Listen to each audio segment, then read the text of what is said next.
Very good evening, dear legal aspirants. Welcome to MK Legal Shiksha the way of learning.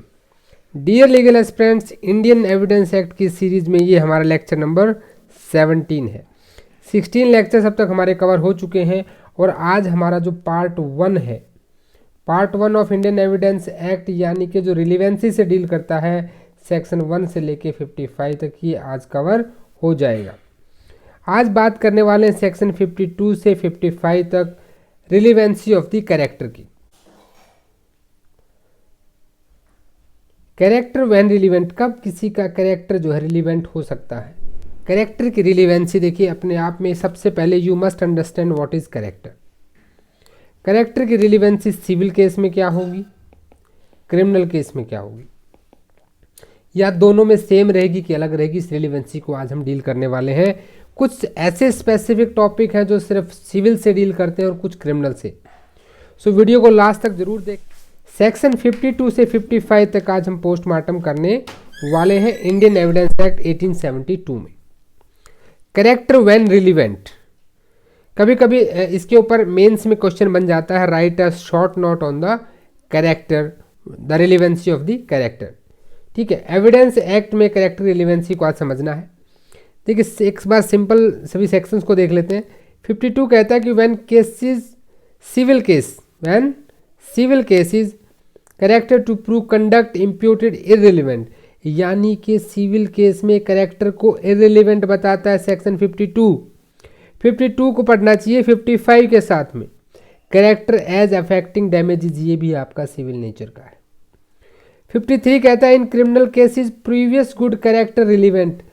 भाई जब criminal case होगा तो वहां पे कैरेक्टर जो है गुड कैरेक्टर क्या हो जाएगा, रिलीवेंट हो जाएगा. एविडेंस ऑफ कैरेक्टर और previous sexual experience not relevant in certain cases. 53A 2013 के अमेंडमेंट्स में इसको इंसर्ट किया गया था. ठीक है, तो इसकी अपने आप में अच्छी खासी इसके ऊपर एक इंपॉर्टेंस हो जाती है. ये कंसेंट से रिलेटेड डील करता है. और 54 कहता है previous bad character not relevant accept in reply, कि बैड कैरेक्टर रिलीवेंट नहीं होता सिवाय रिप्लाई के. ये तो है बेसिक स्ट्रक्चर. अब सबसे पहला क्वेश्चन आपके दिमाग में जो आता है, व्हाट इज कैरेक्टर, कैरेक्टर है क्या. इसके लिए एक बार हम सेक्शन 3 के ऊपर वापस चलेंगे. सेक्शन 3 में आपने पढ़ा था, किसकी डेफिनेशन पढ़ी थी, फैक्ट की डेफिनेशन पढ़ी थी. तो आप मुझे बताइए, रेपुटेशन इज ए फैक्ट और not. Someone's reputation is fact, yes or no. बिल्कुल, रेपुटेशन एक आपका फैक्ट होती है, इट इज अ फैक्ट. अब जब रेपुटेशन किसी का फैक्ट होता है या फैक्ट इन इशू में रेपुटेशन हो, तो रेपुटेशन में क्या होता है, मान लीजिए डिफेमेशन का कोई केस है. क्या है, डिफेमेशन का कोई केस है. ए ने बी के ऊपर डिफेमेशन का केस किया, तो ए को क्या देना पड़ेगा, कंपनसेशन देना पड़ेगा. कितना कंपनसेशन देंगे, ए का कैरेक्टर कैसा है. अगर ए मान लो कोई थीफ है, कोई भाई बैडमैन जिसको एक तरह से कह सकते हो आप, तो ऑब्वियसली उसकी रेपुटेशन उतनी कम हुई है, कंपनसेशन उतना कम मिलेगा. यहीं पे मान लो ए जो है वो अंबानी है, कोई बहुत बड़ा इंडस्ट्रियलिस्ट है, कोई पॉलिटिशियन है, कोई स्टार है, तो उस टाइम उनकी रेपुटेशन को ज़्यादा हार्म हुआ बिकॉज ऑफ हिज कैरेक्टर. तो ये इस तरह से कैरेक्टर रिलीवेंट हो भी सकता है. ठीक है, अब दूसरी चीज़ यहाँ पे क्या आती है, सबसे पहले हमने कहा कि व्हाट इज कैरेक्टर. हर किसी का कैरेक्टर जो है अलग होता है.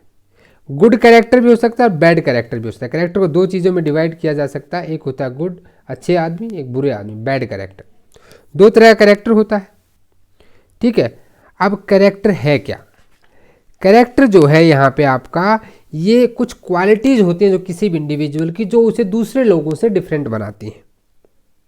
And combination of these qualities is known as his character which make him differ from the other persons. अब एक मैं यहाँ पे चार्ट बना रहा हूँ, जिस चार्ट को आप बना लेंगे ना, तो आपको ये लगभग पूरा का पूरा कॉन्सेप्ट समझ में आ जाएगा. हम दो तरह से डिवाइड करेंगे. हम पढ़ रहे हैं आज relevancy of character. We divide it into 2 parts. 2 part में आज इसको हम डिवाइड करने वाले हैं.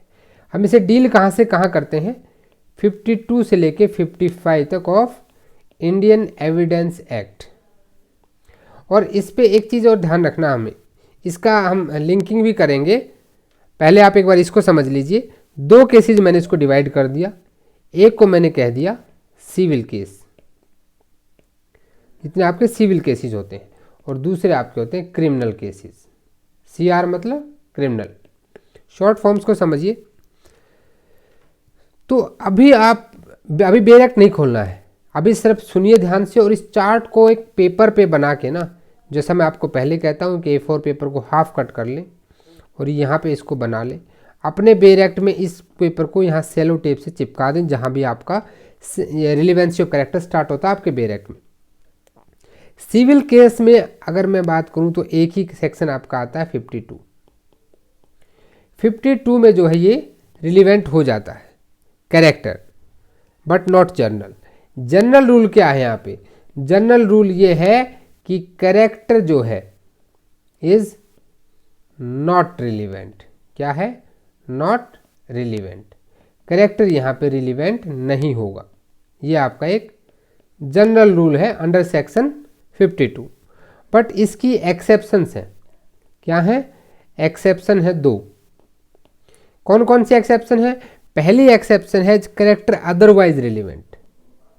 जो कैरेक्टर है वो कैरेक्टर ना होके किसी और वजह से रिलेवेंट हो, जैसा कि मैंने आपको अभी बताया डिफेमेशन का केस। दूसरी चीज क्या है?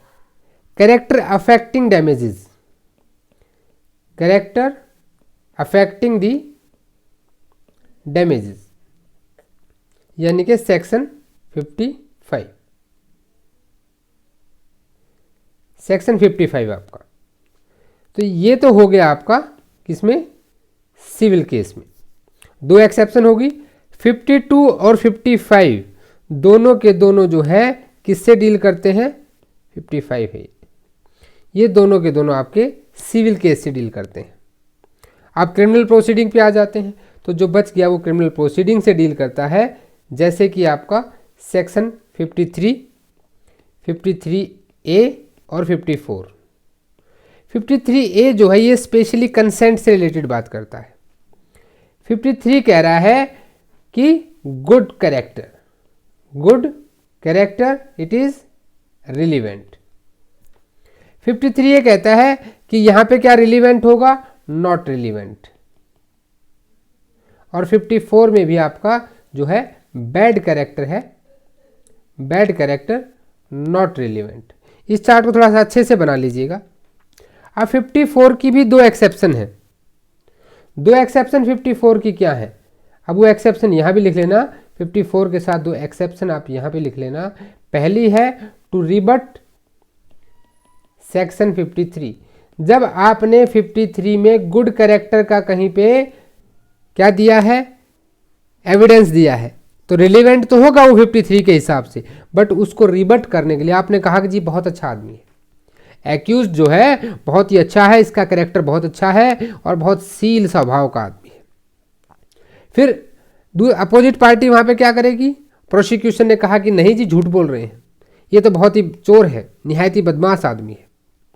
और याद रखना प्रीवियस कन्विक्शन जो है यहाँ पे रिलीवेंट हो जाता है। और दूसरी यहाँ पे जो एक्सेप्शन होगी वो बिल्कुल सेम रहेगी, कैरेक्टर अदरवाइज रिलीवेंट। अगर आप इसको और भी अच्छे से फेयर में चार्ट को चाहते हैं तो मैं आपको शेयर कर दूंगा टेलीग्राम पे। एक बार इस चार्ट को आप सब लोग बना लें। चार्ट आप एक बार बना लेंगे तो फिर हम इसको आगे बढ़ेंगे। सिविल हमने बात कर ली कि सिविल केसेस में 52, 55 और क्रिमिनल केसेस में 53 और 54 एंड 53A, ये 3 सेक्शन क्रिमिनल में डील करते हैं। अगर ये आपने एक बार नोट डाउन कर लिया है, then we will start with the bare act language. उसके बाद अपना बेयर एक्ट ओपन कर लीजिएगा।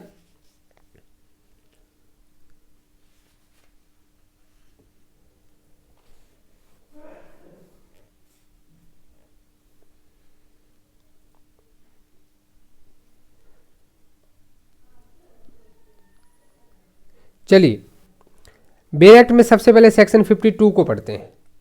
इन सिविल केसेस, देखिए इसकी लैंग्वेज ही आपको कह रही है सिविल केसेस में, the fact that the character of any person concerned is such as to render probable और improbable any conduct imputed to him is irrelevant, is irrelevant, वो इररिलेवेंट होगा, रिलेवेंट नहीं होगा। Except in so far, exception दे दी, in so far as such character appears from the facts otherwise relevant. यानी कि civil case में जब कोई भी किसी का भी कैरेक्टर हो वो आपका रिलेवेंट नहीं होगा। अब मान लीजिए किसी के ऊपर नेग्लिजेंट ड्राइविंग का एक मुकदमा है, इस भाई साहब ने क्या किया है कि इसने नेग्लिजेंट ड्राइविंग करते हुए किसी को क्या कर दिया, एक्सीडेंट कर दिया है, ठीक है। नेग्लिजेंट ड्राइविंग का इसके ऊपर चार्ज लग गया 217 NIPC। तो यहाँ पे अगर मैं ये इस बात का वो नहीं दे सकता कि इसका तो किसी कैरेक्टर अच्छा है, या दूसरी पार्टी ये नहीं दे सकती इसका कैरेक्टर बुरा है। किसी भी सिविल केसेस में, मैं जस्ट एक एग्जांपल दे रहा हूँ आपको, सिविल केसेस में किसी के कैरेक्टर को रिलेवेंस नहीं बनाया जा सकता। लेकिन मैं कह रहा हूँ कि when character otherwise relevant, otherwise relevant कैसे हो सकता है? हमने कहा ना कि जब कैरेक्टर क्या होता है वैसे एविडेंस हो जाता है आपका, ये इसको एविडेंस से एक्सक्लूड नहीं कर सकते, ठीक है, क्योंकि ये एक्सेप्शन में आता है, पूछा जा सकता है आपसे, तो रिमेंबर इट। अब मान लीजिए कोई जर्नलिस्ट है, ठीक है, और उसके ऊपर किसी ने क्या किया, एक डिफेमेशन का केस उसके ऊपर कर दिया किसी ने। अब डिफेंडेंट ने क्या किया, डिफेंस लिया कि जो भी कुछ कहा गया वो सच है, ठीक है। तो यहाँ पे क्या है, डिफेमेशन के जो केसेज होते हैं वहाँ पे ऑटोमेटिकली मैंने आपको बताया इट अदरवाइज रिलेवेंट हो जाता है। लेकिन यहीं पे देखिए इसकी एक और एक्सेप्शन की बात करते हैं, जब character is it self in issue, जब कैरेक्टर ही अपने आप में इशू होता है। आपने हिंदू मैरिज एक्ट पढ़ा है, सिविल कानून है, सेक्शन 13 आपने पढ़ा है जो किसके बारे में बात करता है, डाइवोर्स की बात करता है। डाइवोर्स लेने के लिए किसी ने किस ग्राउंड बनाया, ग्राउंड पढ़ा है ना उसमें आपने, cruelty, cruelty is a ground, cruelty के ऊपर आया। अब डिफेंडेंट का कैरेक्टर क्या प्रूव करना है, क्रूएल कैरेक्टर प्रूव करना है, बैड कैरेक्टर प्रूव करना है। तो यहां पे कैरेक्टर क्या हो जाएगा, रिलीवेंट हो जाएगा। एक्सेप्शन बता रहा हूं मैं आपको इसकी, या तो अदरवाइज रिलीवेंट जैसे डिफेमेशन में होता है, या फिर when character is itself he fact in issue, अपने आप में ही एक फैक्ट इन इशू होता है, तब ऐसा हो सकता है, ठीक है। ये चीज यहां तक आपको समझ में आ गई। अब इसके साथ में हम पढ़ेंगे 55 खोल लीजिए। In civil cases the fact that character of any person is such as to affect the amount of damage which he ought to receive is relevant. Again defamation वाली बात, बट डिफेमेशन में कंपनसेशन का amount calculate करना है। Section 52, 53, 54, 55 the word character includes both reputation and disposition. Reputation is itself a fact, but except as provided in section 54 evidence may be given only for general reputation. ऐसा नहीं कि उसने उस दिन ऐसा काम कर दिया था, ये नहीं, उसकी जनरल रेपुटेशन क्या है, जनरल डिस्पोजिशन क्या है। किसी पर्टिकुलर एक्ट को आप उसकी रेपुटेशन या डिस्पोजिशन शो नहीं कर सकते कि तुमने उस दिन वहाँ पे झगड़ा कर लिया था। सिर्फ इस बात को लेके, उसका एक पर्टिकुलर एक्ट को लेके आप वहाँ पे उसकी रेपुटेशन डिसाइड नहीं कर सकते। तो आपने देखा कि 52 और 55 दोनों सिविल केसेस में डील करते हैं। 52 में जनरल रूल क्या है, रिलीवेंट नहीं होता है, 55 में रिलीवेंट होता है। 55 अपने आप में एक एक्सेप्शन है 52 का, और 52 की दूसरी एक्सेप्शन क्या है, व्हेन इट अदरवाइज रिलीवेंट, ठीक है। वो सेक्शन की लैंग्वेज ही आपको कह रही है। अभी आते हैं क्रिमिनल केसेस में, किस पे, क्रिमिनल केस पे। क्रिमिनल केस में हमने कहा कि 53 जो है वहां पे आपका गुड कैरेक्टर जो है वो क्या हो जाता है, रिलीवेंट हो जाता है। गुड कैरेक्टर क्या है यहाँ पे, रिलीवेंट है। अब रिलीवेंट तो हो गया, अब क्या बैड कैरेक्टर भी रिलीवेंट होगा, बैड कैरेक्टर रिलीवेंट नहीं होगा, ये आपको यहां पे याद रखना है। बैड कैरेक्टर बिल्कुल रिलीवेंट नहीं होगा। In criminal proceeding the fact that person accused is of a good character is relevant. A के ऊपर आरोप लगा कि उसने चोरी की है, किसका लगा है, थेफ्ट का चार्ज लगा, he has the accusation of theft. तो यहाँ पे जो है ए दे सकता है इस बात का एविडेंस कि मेरा कैरेक्टर बढ़िया, पार्टी दे सकते हैं इसका कैरेक्टर बहुत अच्छा है, बहुत ही अच्छे कैरेक्टर का बंदा है, तो इसको थोड़ा सा रिलेवेंट माना जाए। तो उस टाइम पे उसकी मेंस रिया को यहाँ पे देखा जा सकता है, because mens rea have a very important role in criminal cases. ये हमने आईपीसी में बात की थी। लेकिन यहीं पे जब बैड कैरेक्टर की बात करते हैं, पहले हम 54 को कवर करेंगे, तब हम 53A पर आएंगे। 54 यहाँ पे क्या कहता है? 54 कहता है कि previous bad character not relevant. General rule क्या है कि किसी भी क्रिमिनल प्रोसीडिंग में fact that accused person has a bad character. अब वहीं पे ले लेते हैं कि ए के ऊपर क्या आरोप लगा था? थेफ्ट का एक्यूजेशन लगा था, चोरी का आरोप लगा था, और कहा कि ए तो जी है ही ऐसा, बहुत बुरा है, वो बचपन में से ही ऐसा है। क्या ये चीज़ रिलीवेंट हो जाएगी? नहीं रिलीवेंट होगी। लेकिन ए ने क्या किया? एक एविडेंस दे दिया अंडर सेक्शन 53, किस चीज़ का?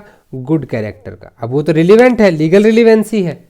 तो फिर 54 के पास भी ये पावर आ जाती है कि ये जो यहाँ पे प्रोसिक्यूशन है वो दे सकता है उसके बैड कैरेक्टर का evidence. Then it becomes relevant. Is irrelevant unless evidence has given that he has a good character, in which case it becomes relevant। इसकी दो एक्सप्लेनेशन दी गई है। This section does not apply to the cases in which the bad character of any person is itself a fact in issue. जब bad character अपने आप में कोई फैक्ट इन इशू होता है, देन भाई वो तो रिलीवेंट होगा ही होगा, तो 54 की कोई ज़रूरत नहीं है। अब previous conviction is relevant as evidence of bad character. अभी थेफ्ट का चार्ज लगा था ए के ऊपर, ध्यान से सुनिएगा, ए के ऊपर लगा कि इसने बी की शॉप से चोरी की है। ए ने यहाँ पे गुड कैरेक्टर का रिलीवेंस दिया, गुड कैरेक्टर का एविडेंस दिया, जो कि रिलीवेंट हो गया अंडर सेक्शन 53। अब प्रोसिक्यूशन यहाँ पे क्या करेगा? प्रोसिक्यूशन उसका एक प्रीवियस कन्विक्शन बताएगा, जी पहले ये जेल काट चुका है, इससे पहले भी ये जेल जा चुका है। प्रीवियस कन्विक्शन जो है वो एविडेंस के तौर पर रिलीवेंट हो जाएगा एज ए बैड कैरेक्टर, कि इसका मतलब ये चोर है पहले से, ये पहले से बैड कैरेक्टर का आदमी है, क्योंकि इसको पहले भी सज़ा मिल चुकी है। तो प्रीवियस कन्विक्शन जो है रिलीवेंट हो जाएगा एज ए बैड कैरेक्टर। तो 52, 55 दोनों के दोनों जो है सिविल केस में डील करते हैं, 53 और 54 आपके क्रिमिनल केस में डील करते हैं। यहाँ तक अगर कोई डाउट है तो बताइए, क्या यहाँ तक किसी को कोई डाउट है? नहीं, फिर हम इसके पीछे चलेंगे। 53A भी हमें करना है। चलिए अभी हम 53A को डील कर लेते हैं। क्रिमिनल लॉ अमेंडमेंट 2013 में कई सारे क्रिमिनल लॉ में अमेंडमेंट हुए, जिससे कि आप देखेंगे तो आईपीसी में, सीआरपीसी में और इंडियन एविडेंस एक्ट में बहुत सारे चेंजेस किए गए। 2008, 2013 एंड 2018 ये अमेंडमेंट्स हर एक लॉ स्टूडेंट्स को क्रिमिनल लॉ अमेंडमेंट पक्का देखना चाहिए। इनसे बहुत बार एमसीक्यू भी बनता है। एक तो एमसीक्यू यहीं से हो जाता है कि कब इंसर्ट किया गया, तो 2013 की जो अमेंडमेंट थी उसमें इसको इंसर्ट किया गया था। अभी कहता क्या है कि in the prosecution for an offence under section 354 क्या है? Assault against the women IPC, 354A, 354B, C, D stalking, voyeurism and 376 जो रेप के केसेस होते हैं, सारे आईपीसी की वो धाराएं। और for attempt to commit any such, या तो वो ऑफेंस किया हो या उसका कोई ऐसा अटेम्प्ट किया हो where the question is of consent. सबसे पहली बात क्या निकल के आती है? क्वेश्चन ऑफ कंसेंट हो, किस चीज़ का? कि भाई उसकी हाँ थी, यानी कि लड़की का कंसेंट था। Evidence of character of victim और such persons previous sexual experience with any person shall not be relevant. अब यहाँ पे मान लीजिए किसी लड़की के साथ ए के साथ रेप होता है और बी जो है वो यहाँ पे एक्यूज्ड है। अब बी कहता है कि जी ये लड़की तो ऐसी है, ये तो प्रोस्टिट्यूट है, ये पहले भी ऐसे ही सेक्स करती रही है, तो इसका जो है यहाँ पे रिलीवेंट हो जाएगा। तो कोर्ट कहेगा नो, चाहे उसका पहले का कैसा भी बैड कैरेक्टर हो, that is not relevant. Shall not be, यहाँ पे सेल वर्ड यूज हुआ, remember it, it is a mandatory provision. Shall not be relevant, उससे रिलीवेंट नहीं माना जाएगा। ऐसा एक और सेम आपको इसके साथ पढ़ना होगा। कंसेंट की हमने बात की, अब कोर्ट ये मानेगा कि कंसेंट नहीं थी। ये कहाँ मानेगा? 114A में। 114A जो किसकी बात करता है? सेल्फ प्रिज्यूम की बात करता है। यानी बर्डन ऑफ प्रूफ एक्यूज्ड के ऊपर है कि वो प्रूव करे कि कंसेंट थी या नहीं थी। मे प्रिज्यूम, सेल्फ प्रिज्यूम आपको याद है ना अच्छे से, तो यहाँ पे 114A जो है वो उसके हिसाब से क्या हो जाएगा? ये सेल्फ प्रिज्यूम हो जाएगा। कोर्ट ये मान लेगा कि उसकी कंसेंट नहीं थी। 53A जो कहता है कि उसका बैड कैरेक्टर, जब क्वेश्चन ऑफ कंसेंट है, ये सारे के सारे सेक्शन एक साथ आते हैं, ये सारे के सारे सेक्शन एक साथ आते हैं। अपने बेयर एक्ट में एक बार सेक्शन 114A खोलिए, 114A खोलिए। 114A को बोलते presumption as to absence of consent in certain prosecution for rape. अब आपको ये भी बता दूं कि जब 376 का क्लॉज 2 पढ़ते हैं ना, तो वहां पे ये सेक्शन अप्लाई होता है। आईपीसी के सेक्शन रीड विद, इसके आगे लिख लीजिए, रीड विद सेक्शन 376 सब सेक्शन 2 ऑफ आईपीसी। ये चीज़ें जो मैं आपको बता रहा हूँ आपके बहुत काम की, ठीक है। 2013 में इसमें भी अमेंडमेंट कर दिया गया था। 2013 से पहले ये सेक्शन कुछ और था, बाद में इसमें चेंज किया गया। ये आपसे पूछ सकता है कि कौन सी प्रिजम्पशन है। हम 114A का एक बार पोस्टमार्टम कर लेते हैं। 114A, इसका अगर अभी हमने पोस्टमार्टम नहीं किया तो बाद में हम इसको डील नहीं करेंगे पाएंगे उतने अच्छे से, क्योंकि अभी कंसेंट की बात चल रही है। सबसे पहली चीज़ इसके लिए क्या आती है? This is presumption of law. Presumption of law है, ये आपसे पूछा जा सकता है। क्यों प्रिजम्पशन ऑफ लॉ है? ये सेल्फ प्रिज्यूम में आता है। जिसने पिछली क्लास अच्छे से देखी होंगी उनको इस चीज़ में कोई डाउट नहीं होगा कि प्रिजम्पशन दो तरह की होती हैं, एक फैक्ट की होती है, एक लॉ की होती है। फैक्ट वाली को मे प्रिज्यूम कहते हैं, लॉ वाली यहाँ पे सेल्फ प्रिज्यूम होती है और कॉन्क्लूसिव प्रूफ होता है, ठीक है। ये हमेशा रिबटेबल नेचर की होती है, ये आपकी रिबटेबल होती है और ये इरिबटेबल होती है। तो ये क्या है? रिबटेबल नेचर की है। कोई डाउट यहाँ तक? अब 114A को अपने बेयर एक्ट में देखिए। In a prosecution for rape under clause A, clause B, clause C, clause D, clause E, clause F, clause G, clause H, clause I, clause J, clause K, clause L, M और N of sub section 2 of 376। मैंने आपको पहले ही बताया था IPC के section 376 पर ही apply होता है, पूरे 376 पे अप्लाई नहीं होता। Remember this point. स्टूडेंट्स कभी कभी ना इन चीज़ों को, इन बारीकियों को छोड़ देते हैं वेरिएक्ट में, और जो क्वेश्चन बनाता है, जो एग्जामिनर बैठा है, वो तो भी गुरु हैं, महागुरु हैं, उनको पता है क्वेश्चन कहाँ से निकालना है। वो इतनी ही जो बारीकियां हैं वहीं से क्वेश्चन निकालते हैं। Where sexual intercourse by the accused is proved, जहां पे सेक्सुअल इंटरकोर्स प्रूव हो गया है, and the question is whether it was without consent. Question क्या आ गया? It was without consent. Now we can link the section 53A। 53A को आप यहाँ लिंक करोगे कि नहीं करोगे इस लाइन के साथ, तो उसका बैड कैरेक्टर रिलीवेंट नहीं होगा, प्रीवियस सेक्सुअल एक्सपीरियंस यहाँ पे कनेक्ट नहीं होगा। आपको पढ़ना चाहिए कि नहीं पढ़ना चाहिए साथ में? तो हमेशा याद रखें, जो सेक्शन एक साथ पढ़े जाने हैं उनको एक साथ हमेशा पढ़ें। Question is whether it was without the consent of women alleged to have been raped, and such woman state in her evidence before the court that she did not consent। अब उसने क्या कहा कि मेरी कंसेंट नहीं थी। Court shall presume that she did not consent। Court उसकी बात से ही मान लेगा that she did not consent, उसने कंसेंट नहीं दी। आपने पिंक मूवी देखी होगी, पिंक मूवी आपने सबने देखी होगी, जहां अमिताभ बच्चन क्या डायलॉग बोलता है? ना का मतलब ना होता, no means no, and it is the real fact my dear friends. No means no, we must respect the ladies. हालांकि देखिए आजकल इस बात को हमेशा न्यूट्रल होके पढ़े। कभी भी लॉ के स्टूडेंट्स को ना वन साइडेड होके नहीं रहना चाहिए कि मैं मैन हूँ, वो गर्ल है, मैं बॉय हूँ, मैं उस तरह से सोचूंगा, वो उस तरह से सोचेगी, या मैं लड़की हूँ तो मैं ऐसे सोचूंगी। ऐसा नहीं होना चाहिए। It should not be like that. जो चीज़ें सही है सही है, जो गलत है गलत है। लॉ के स्टूडेंट का कानून की आंखों पर पट्टी बंधी होती है, वो कभी भी भेदभाव नहीं करता है। जब हमारे कानून की देवी भेदभाव नहीं करती तो हम कैसे भेदभाव कर सकते हैं।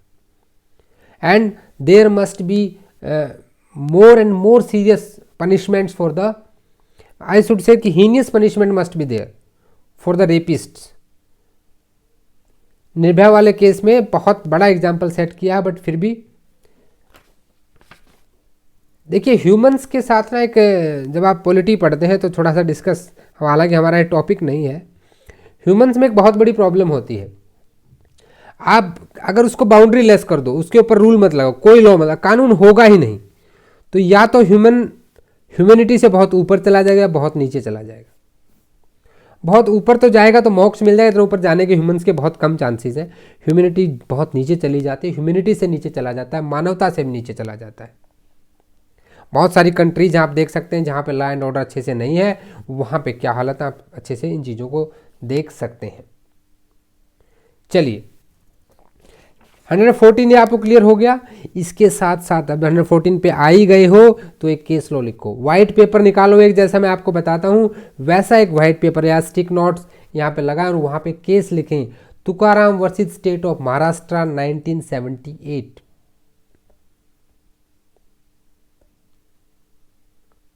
यहाँ पे कंसेंट को लेके बहुत बड़ा एक डिसीजन दिया गया था। यहाँ पे जो एक्यूज्ड है उसको एक्विटल मिला था। ऐसा नहीं है कि फेक चार्जेस में ही आदमी फंस जाता है। लॉ में देरी हो सकती है लेकिन ऐसा नहीं है कि बिल्कुल, हालांकि सच्चाइयाँ बहुत अलग अलग तरीके से हैं इन चीज़ों पे। 114 ए की दो चीज़ें और बता दूं आपको, 1983 में पहली बार इंसर्ट किया गया जब 498 ए भी डाला गया था। And this is the time when the feminization has started growing. हालांकि उसका मिसयूज़ भी हुआ बाद में बहुत ज़्यादा। अभी आपने देखा ही होगा कि कितने सारे केसेस इससे रिलेटेड हुए हैं। तो यहाँ पे हम अपने केस पे आते हैं, back to the case, Tukaram versus state of Maharashtra. ये आप केस लिख लीजिए, आई होप आपने लिख लिया होगा। तुकाराम, इसको क्लियर कर लेते हैं।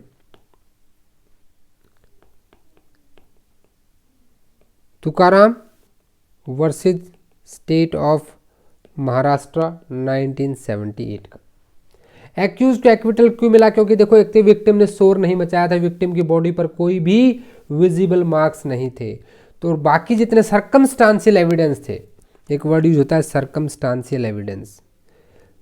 सर्कमस्टांशियल एविडेंस जो है आपको कहीं भी लॉ की बुक में डिफाइन नहीं मिलेगा। पहली बार जो मैंने आपको बताया था, आपको याद, जो हम डेफिनेशन ऑफ एविडेंस कर रहे थे, तो जो शारदा भेड़चंद वाला केस मैंने आपको बताया था, शारदा भेड़चंद केस में सुप्रीम कोर्ट ने फर्स्ट टाइम सर्कमस्टांशियल एविडेंस को डिफाइन किया है।